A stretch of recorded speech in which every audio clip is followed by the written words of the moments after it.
In 1893, there was this lone man sitting up in Detroit, Michigan, who sat in a little, shed, his shack, his workshop, and he had an idea in his brain. Now, he didn't know this, and I'm not sure that maybe he saw, but everybody else outside of his little shed didn't know that the idea inside this guy's brain would literally wipe out millions and millions of their businesses, their incomes, their way of life, their lifestyle, everything that they were used to and that they had been accustomed to living and doing for them and their ancestors the last 6,000 years, right? So who was the guy? Well, the guy was Henry Ford. What was the project? Basically the Model T, or commoditizing or bringing the automobile to the masses. And the horse industry was completely eradicated. Horses, buggies, leathers, saddles, all these kind of things that all got consolidated down into this one bit of technology, this one vehicle.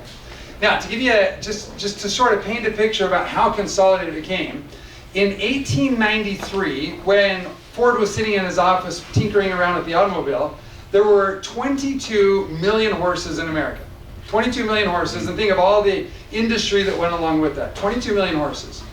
By 1930, as the Model T had rolled out and swept across America and all the different changes come and more manufacturers had picked up on Henry's production ideas and technologies, there were 8 million.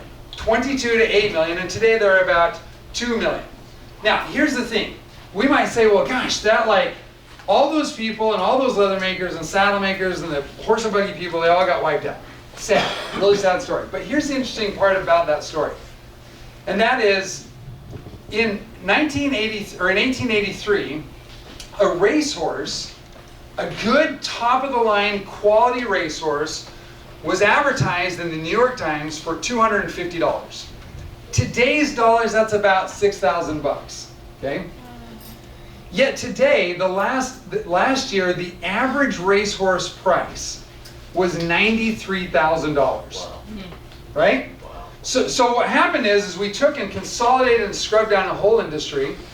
We eradicated the vast majority of it, but we took the average price for, and by the way, the top of the line winning racehorse sold for $22 million, right?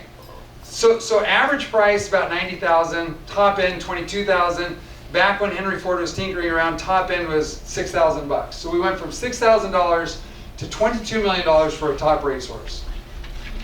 Now, I think why that story is significant for setting the groundwork for what we're going to talk about today is that all of us right now face a significant shift in technology and in society that's going to consolidate down a ton of businesses. Hi, this is Perry Marshall. If you enjoyed this video, please like and share it with your friends.